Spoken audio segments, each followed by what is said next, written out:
Something extraordinary just happened in the heart of London. Something that every populace, every patriot, every forgotten voter who's been told for years that they don't matter and their voice doesn't count has been waiting for.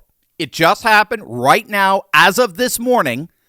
The establishment's favorite prime minister, the man who had every advantage, every institution, every globalist cheerleader in his corner, has officially, politically collapsed. And the patriots of Britain did it. And what it tells us about where the West is headed and the unstoppable force that's remaking the entire political order is going to absolutely blow you away. Hey gang, it's me, Dr. Steve, your Patriot Professor, enjoying yet another glorious day in the civilizational awakening that's remaking our world. So if you want a front row seat on all the happenings of this rise of a new conservative age, make sure to smack that bell and subscribe button. Also, later this week, I'll be speaking at the ACCS conference. So if you're going to be in Atlanta for Repairing the Ruins, I want to meet you in person.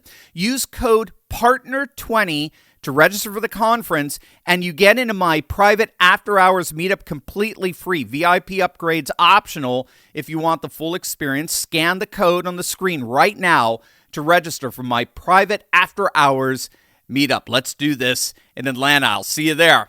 All right, well, it is official. This morning, the 22nd of June, beautiful morning, the failed, embattled, and repulsively pathetic Prime Minister Keir Starmer walked out of the door of 10 Downing Street to finalize what many are calling the most stunning political collapse in recent British memory. Every decision I've taken has been about putting the country I love first.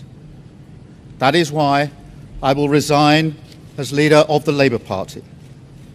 I have spoken to His Majesty the King this morning to inform him of my decision. Now, Starmer, being the insufferable narcissist that he is, set his own timetable, announcing that the Labour leadership contest won't even begin until July 9th and won't conclude until Parliament returns from its summer recess in September, meaning he's essentially buying himself a few more months in office, but it's all for naught. Stick a fork in him. He's done. His political career is over, and it deserves to be in every way. Even Trump couldn't help but give him a kick in the rear end on his way out.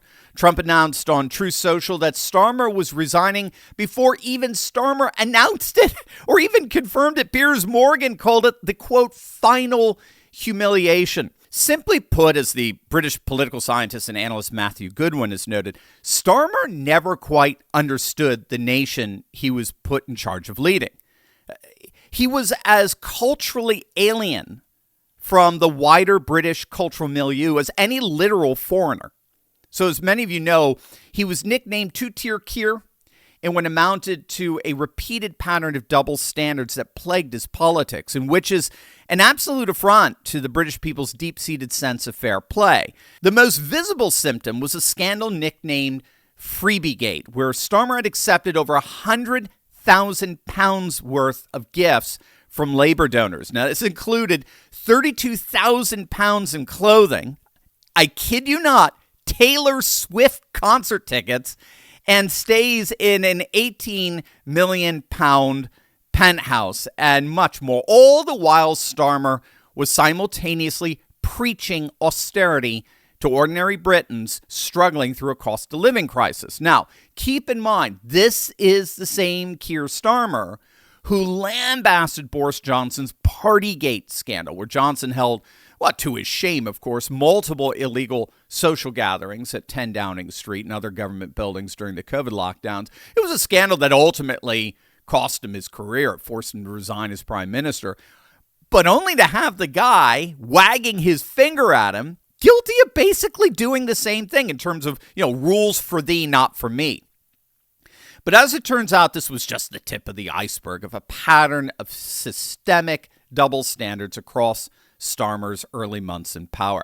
He imposed new school fees on ordinary families while fast-tracking the children of labor elites in parliament. He promised to make the streets safer, all the while releasing prisoners early after finishing just, as I understand, about 40% of their sentences because of overcrowded prisons. But then rather than doing anything about their overcrowded prisons in Britain, he actually gave £4 million to the nation of Albania to improve their prisons so the British government could send 200 of the most dangerous Albanian criminals out of their country who should not even have been in Britain to begin with. It was maddening. Starmer, of course, opened up the borders of Britain, even though the vast majority of the British population wants them closed.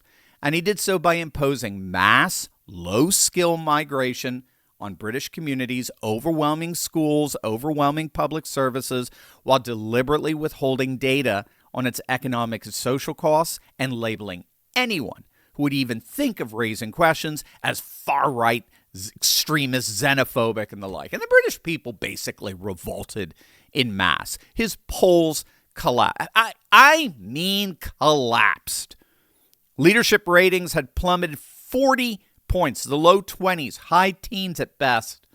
He clearly was a leader who had no understanding of the character of the nation that he claimed to lead. And last week, it all fell apart. They called it Bloody Thursday. It was a critical mass of his own cabinet members resigning. His defense secretary resigned. His armed forces minister resigned. 7 ministers had quit Starmer's government in literally a matter of days. And then came the final nail. Andy Burnham, the Labour mayor of Manchester and twice failed leadership candidate, he won back a parliamentary seat in the by-election in Makerfield, which immediately made him technically eligible to challenge for the Labour leadership, which he said he was going to do.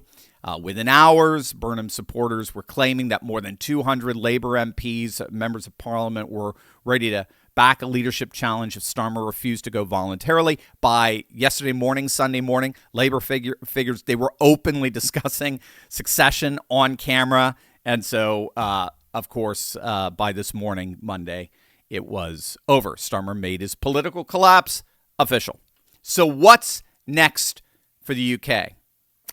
It may not be what you're expecting, but it is something pretty astonishing. Wait until you see this.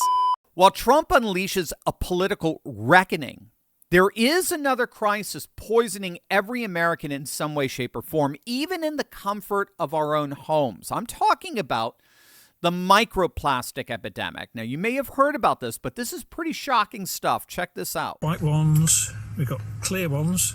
Tons of microplastics wash ashore all over the world every day. And now for the first time, scientists in the Netherlands have detected microplastic pollution in human blood.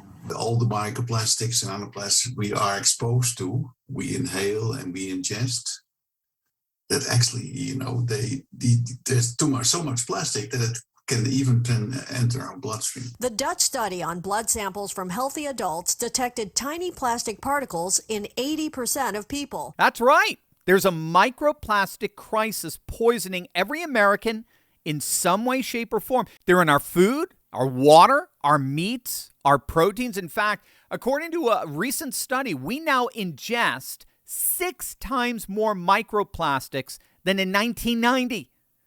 It's wreaking havoc on our health and on our organ functions, and unfortunately, no one is immune from this. But there is an amazing solution. There's a unique bacterial strain found only in kimchi that's been found to effectively degrade microplastics. In fact, traditional kimchi is one of the world's most powerful superfoods. But let's be honest, it's messy, it's strong smelling, and not exactly easy to eat every single day. So that's why our good friends over at Brightcore created Kimchi One. Now you can get all the benefits of premium fermented kimchi in convenient capsule form. No mess, no taste, no hassle.